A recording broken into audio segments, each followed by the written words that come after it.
Hey there, friends. How many of you guys are dedicated Kamala Harris voters? Show of hands, who's going to be out there voting for Kamala Harris? I see a couple of you out there. That's too damn many. So by now you guys have seen the video that resurfaced from 2007 when Kamala Harris was bilking the people of California out of taxpayer money when she was only hurting things in the state of California. Now it's nationwide. It's an old video, right? 2007. That's a pretty good while ago. Problem is, those Marxist thoughts and ideologies don't go away. You cannot rehabilitate those out of the mind of a nutbag like Kamala Harris. Let's take a look at the video real quick, and we're going to talk a little bit deeper about how this affects the entire country, even if you're not a gun owner. Responsible behaviors among everybody in the community, and just because you legally possess a gun in the sanctity of your locked home doesn't mean that we're not going to walk into that home and check to see if you're being responsible and safe in the way you conduct your affairs. So I know what a lot of you are thinking, and I'm thinking a lot of the same things. I mean, we all fall in that same category, very independent people. Many of us work for ourselves, even if you work for the man. In many cases, you still are fulfilling your own desires to do things your own way. You own your own home, or at least you're working towards owning your own home. You feel a sense of independence because you don't rely on the federal government. Let's face it, guys. The majority of center to right, it's people who aren't relying on the government. I mean, the people on the other side over there, that's the free cheese getters. We know that. I mean, it's if that offends anybody out there, then stop taking the free cheese from the government and become more independent. I don't feel sorry for you. I'm sorry. I know there are times when people get down on their luck and they need those things. That's what those programs were for. They weren't intended to live an entire lifetime on it and retire on them. With that being said, those able-bodied people who are sitting their fat butts on the couch right now, eating free cheese, getting all their utilities paid for and all that, I don't sympathize for you. Get out, get a job, and you know what? Feel like we do. A sense of worth. That's why we don't bitch and complain all the time, because we have a sense of worth. You don't, because you don't own anything. You haven't worked for anything. I can't imagine the helpless feeling in that, because I've been cutting grass since I was 13 years old. So I've had a sense of worth for 43 years now.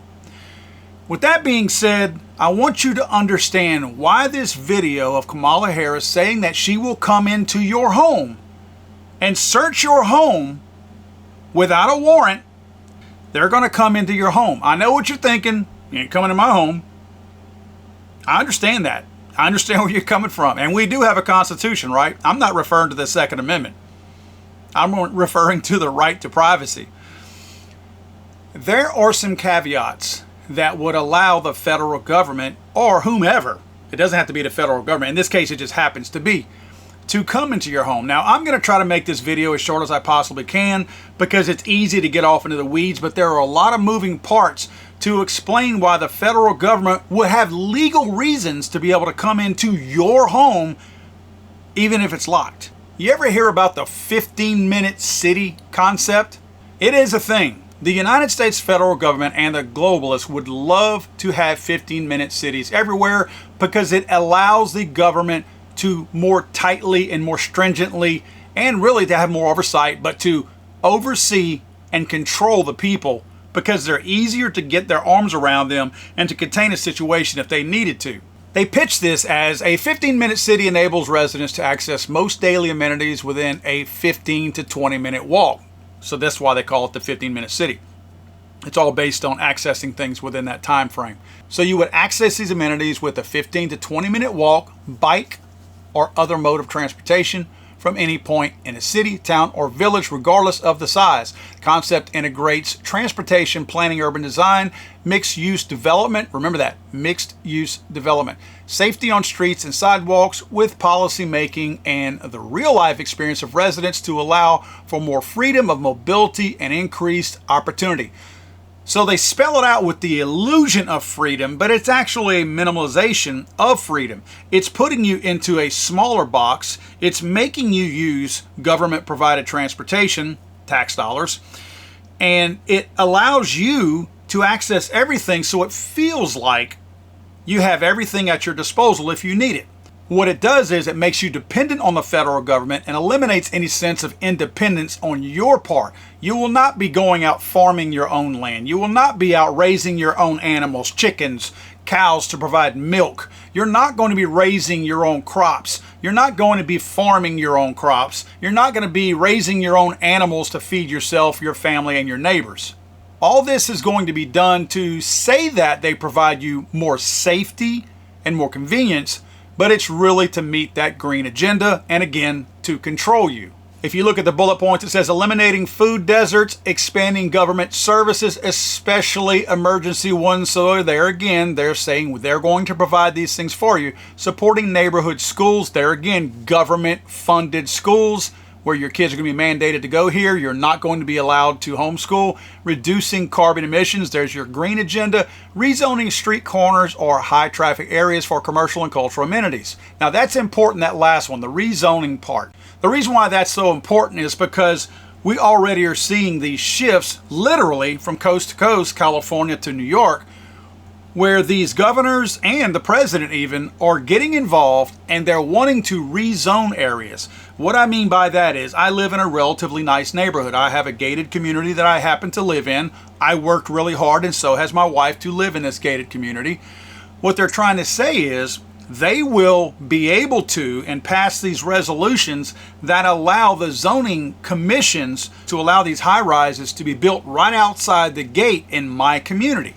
So what it does is it drops all the property values. What does that mean? At some point, I'm going to sell my home because they're putting that property right outside my gate.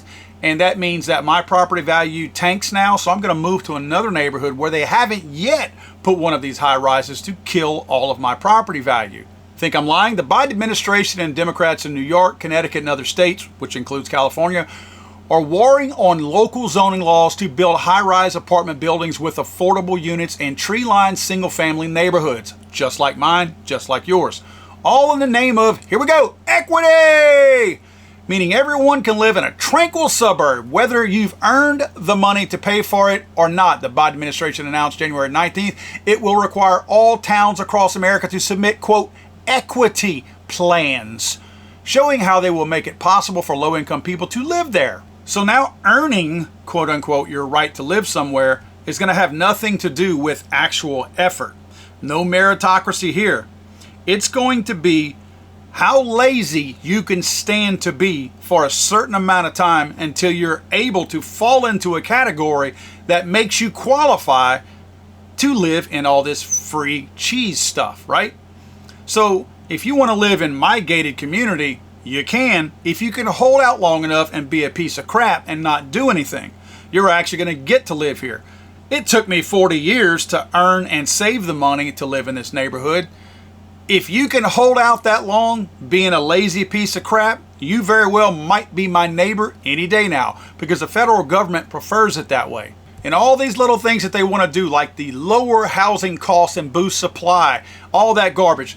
Let's be real here. The federal government has never done anything from a business standpoint that's ever helped this country, ever.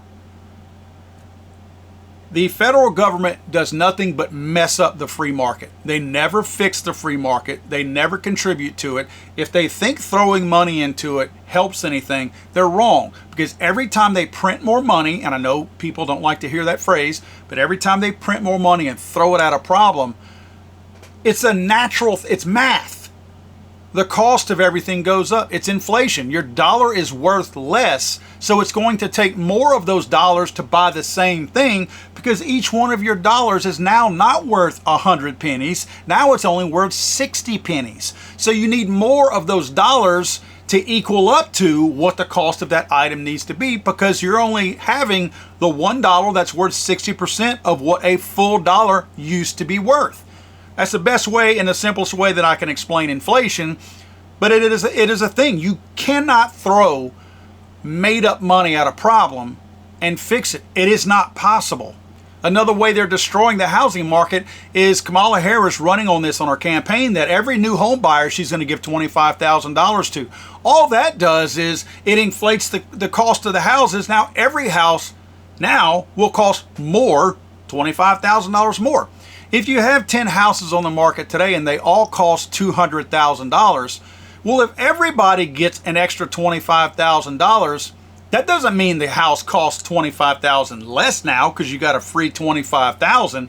That means you're still going to pay that $200,000 because now all 10 of those homeowners will now charge $225,000 instead of the previous $200,000 because every buyer now has that extra $25,000. It's a supply and demand thing. If you have more demand, more buyers now with their new $25,000, that means the supplier, which is the house for sale, that means that you have more of the demand than the supply.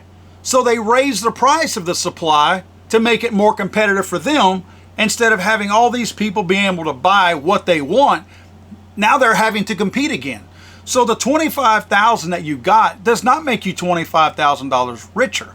What it does do potentially is makes people at least eligible for a loan if they're going to be able to use that government $25,000 for their down payment. It does get their foot into the door to let them do that, but the cost of the houses don't go down. They literally, as a result of supply and demand, will go up. Again, I'm no economist, so I don't explain these things very well, but I'm also not stupid and I understand how they work. So that's my best description of how it works.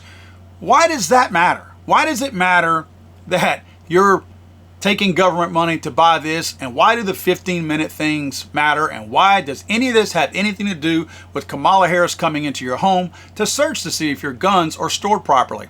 If the federal government enters into an agreement to give you $25,000 to buy a home, you are now essentially a partner with the federal government in the purchase of that new home. Don't believe me? There will be strings attached. The federal government is not just going to willy-nilly hand you a $25,000 check and go, good luck. They are going to make sure that their hooks are now in you. What that means is you are truly and literally and legally a partner in the ownership of that home. You don't think the government's going to want their 25 grand back at some point? I don't know how they're going to get that. I'm just telling you. Don't think they're just giving you this money and you will never, ever be on the hook for it somehow. But the control part is the issue. This is where it's going to be really ugly because now the federal government, and I guarantee you this will happen, you will have to sign something that says the federal government can have access, and they will put fluffy wording in there to say, oh, at a reasonable time of your choosing, it's going to be something to make you feel really warm and fuzzy about it, that, oh, this is not so bad. But they will certainly put requirements in there that allows them to access that home. If you look at, let's say, nonprofits, for instance, anybody out there that's part of a nonprofit, a 501c knows exactly what I'm talking about.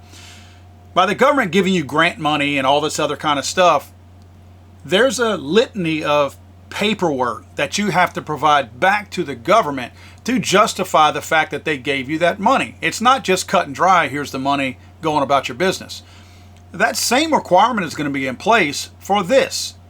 You're going to have to abide by their rules, which at some point is likely to include, if we feel the need to come in here, and if they have to, they'll tie it to a law, but they'll say, we have access to your home if we have reason to believe you're doing something unsafe or something that, quote, violates the Constitution.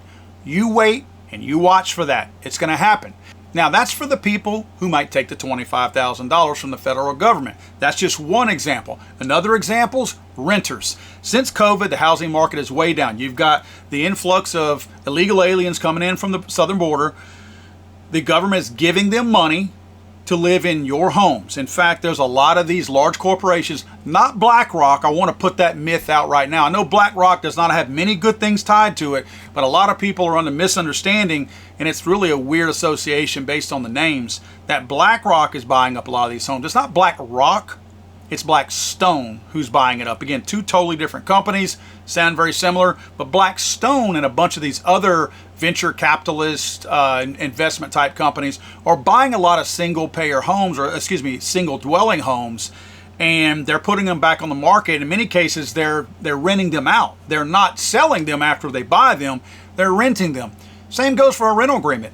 Every single rental, and I'm not talking about some, every rental agreement that you sign, I don't care how big and nice your home is and what kind of gated community you might be living in, every rental agreement comes with landlord access. There is a policy written in there that will give your landlord access to his property, his home. Landlord shall be entitled at all reasonable times and upon reasonable notice to enter the premises, to examine them and to make such repairs, blah, blah, blah.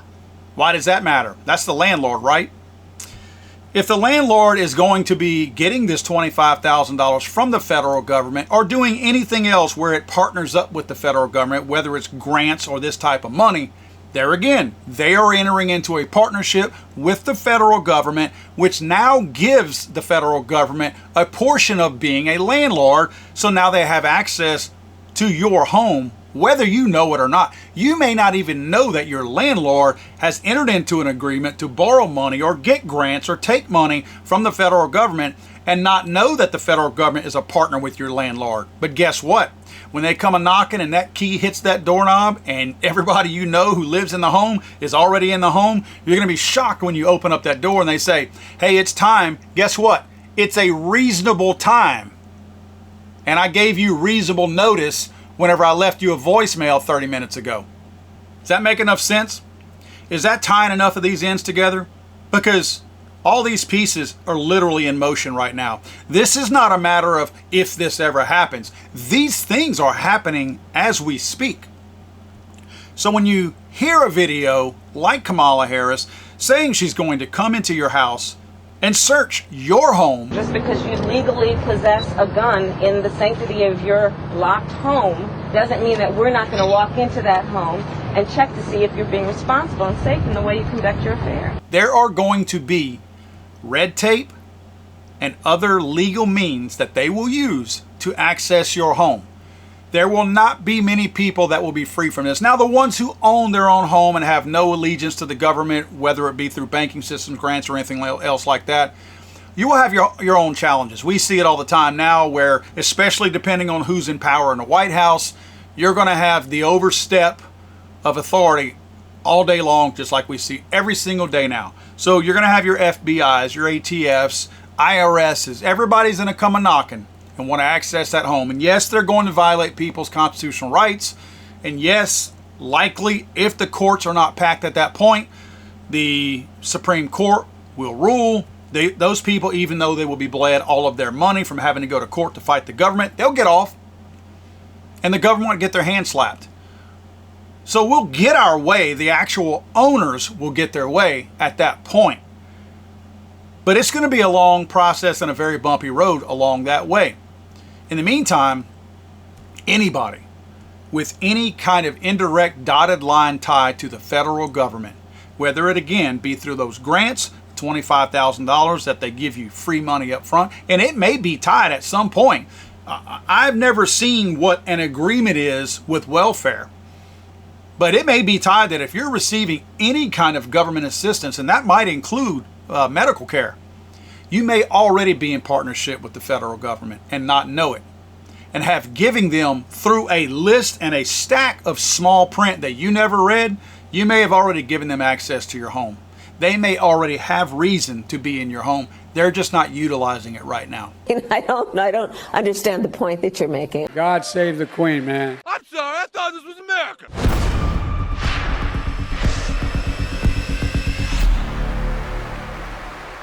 It's over.